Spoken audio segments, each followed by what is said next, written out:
குமரன் வந்து இந்த மாதிரி வந்து ஷோவில் வந்து வந்ததை பார்த்துட்டு கங்கா வந்து ரொம்ப சந்தோஷப்பட்டு குமரனை கட்டிக்கிறாங்க.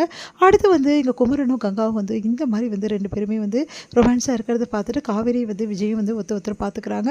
அப்போ காவேரி வந்து விஜயை பார்க்குறாங்க. உடனே வந்து விஜய் வந்து நம்மளும் இப்படி இருந்து எவ்வளோ நல்லாயிருக்கும் அப்படின்ற மாதிரிலாம் வந்து காவேரி வந்து அப்படியே பார்க்குறாரு. இருந்துட்டாலும் அப்படியே நீங்கள் தான் என்னை விட்டு பிரிய போகிறீங்க, அப்புறம் எதுக்கு இந்த மாதிரிலாம் பார்க்குறீங்க அப்படின்னு சொல்லிட்டு டென்ஷன் ஆகுறாங்க காவேரி.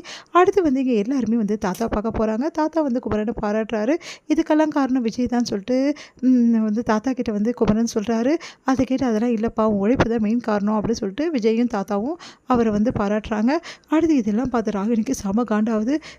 இவன் பெரிய ஆளாகிடுவார் போட்டிருக்கு அப்படின்னு சொல்லிட்டு டென்ஷன் ஆகிடுறாங்க. அடுத்து வந்து இங்கே என்ன பண்ணுறாங்க, நம்ம விஜயும் காவேரியும் வந்து தனியாக உட்காந்துட்டு வெளியே பேசிகிட்டு இருக்காங்க. அப்போ வந்து விஜய் வந்து காவேரிட்ட சொல்கிறாரு, குமரனை வந்து குமரன் ப்ரோ பார்க்கும்போது ரொம்ப சந்தோஷமாக இருக்குது. இதுக்கெல்லாம் காரணம் நீங்கள் தான், உங்களுக்கு தான் நன்றி சொல்லணும். என் அக்காவோட மனசு வந்து அவ்வளோ சந்தோஷமாக இருக்குது. இதுக்கெல்லாம் காரணம் ரொம்ப நீங்கள் தான், தேங்க்ஸுங்க அப்படின்றாங்க. பரவாயில்ல காவேரி, இதில் என்ன இருக்குது, நம்ம குடும்பத்துக்கு தானே நான் பண்ணுறேன் அப்படின்னு சொல்லிட்டு விஜய் வந்து சொல்லிட்டு இருக்காரு. நீங்கள் நம்ம குடும்பம்னு எப்படி சொல்கிறீங்க, கூடிய சீக்கிரம் நீங்களும் நானும் பிரிய போகிறோம், அதுக்கப்புறம் நம்ம குடும்பம்னு எங்கே வந்தது, உங்களோட குடும்பம் வேறு என் குடும்பம் வேறங்க அப்படின்றாங்க.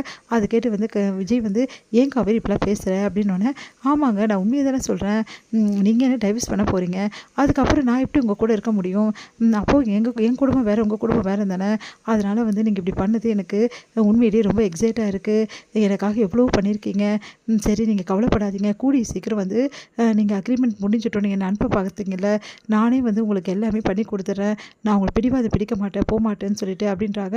அதை கேட்டு வந்து தாங்கிக்க முடியல நம்ம விஜயால். உடனே வந்து காவேரி நான் சொல்கிறது அப்படி சொல்ல வராரு. அப்போ கரெக்டாக வந்து அங்கே வந்துடுறாங்க ராகினி வந்து இப்போ 2 பேர் நெருக்கமாக பேசிகிட்டு இருக்காங்களே, இது விடக்கூடாது அப்படின்னு சொல்லிட்டு அப்படியே வந்து நிற்கிறாங்க. ராகினி பார்த்துட்டு பேசாமல் விஜய் வந்து என்ன பண்ணுறதுன்னு தெரியாமல் தவிக்கிறாரு. அந்த டைமில் கரெக்டாக தாத்தாவும் வந்துடுறாரு. நீ என்னம்மா இங்கே பண்ணிகிட்ருக்க, அவங்க 2 பேரும் ஏதோ புருஷன் முன்னாடி உட்காந்து பேசிகிட்டு இருக்காங்க, நீ என்ன பண்ண போகிற, போயிட்டு போம்மா வேலை ஏதாவது இருந்தால் போய் பாரு. இல்லை தாத்தா, அங்கே என்னாச்சு தெரியுமா, திடீர்னு வந்து உடம்பு சரியில்லாமல் ஆயிடுச்சு, யாருக்கு அப்படின்னோடனே, வேறு யாருக்கு, எல்லாம் வெண்ணிலாவுக்கு தான் தாத்தா, வெண்ணிலாவுக்கு திடீர்னு உடம்பு சரியில்லை நல்லா தானே இருக்கா, இப்போ கூட பார்த்துட்டு வந்தோமே, இல்லை தாத்தா திடீர்னு விஜய்னு கத்துனா, அதை என்னன்னு போய் பார்த்தா வந்து அழுதுட்டு இருந்தா, அதை விஜய் கூப்பிடலான்னு வந்தேன், பார்த்தா விஜயும் வந்து காவேரியும் உட்காந்து பேசிகிட்டு இருக்காங்க, அதை கூப்பிடலான்னு பார்த்து நீங்கள் வந்துட்டீங்க, சரிம்மா அதெல்லாம் நாங்கள் பார்த்துக்குறோம், நீ போம்மா அப்படின்னோடனே, எங்கள் விஜய் வந்து என்ன தாத்தா அப்படின்னோடனே, விஜய் வெண்ணிலா வந்து உங்களை கூப்பிடுறாங்க, ஏதோ பிரச்சனை அப்படின்னோடனே, என்ன தாத்தா சொல்கிறாங்க அப்படின்னோடனே, அதெல்லாம் ஒன்றும் இல்லைப்பா நான் பார்த்துட்டு வரேன், நீ பாருப்பா அப்படின்னோடனே, இல்லை தாத்தா நானே வரேன்னு சொல்லிட்டு விஜய் கிளம்பி போகிறாரு. போங்க அப்படின்னு சொல்லிட்டு அப்படியே சந்தோஷமாக இருக்காங்க ராகினி வந்து நம்ம காவேரி எப்பவும் போல் கலாய்க்கிறாங்க. என்ன உங்ககிட்ட பேசி இந்த உன் புருஷன் வெண்ணிலா சொன்னோன்னா அடிச்சுட்டு ஓடுறாரு பார்த்தியா, எப்படி ஓடுறாரு பார்த்தியா, அவ்வளோ பாசம் வெண்ணிலா மேலே, அவ்வளோ லவ் அப்படின்றாங்க. அது கேட்டு வந்து வாய் மூறியா, தேவையில்லாதெல்லாம் பேசாத, நான் ஏன் தேவையில்லாத பேசுகிறேன், உண்மையாக தான் சொல்கிறேன் பாரு, நீயும் அவரும் பேசிட்டு இருந்தீங்க, பொண்டாட்டிக்கு கொஞ்சம் கூட ரெஸ்பெக்ட் கொடுக்காம, இல்லை உன் போய்ட்டு சொல்லக்கூட சொல்லாமல் அவர் பாட்டுன்னு ஓடுறாரு பார்த்தியா வெளியிலானோன்னே, இதுதான் உண்மையான லவ்னு அர்த்தம்.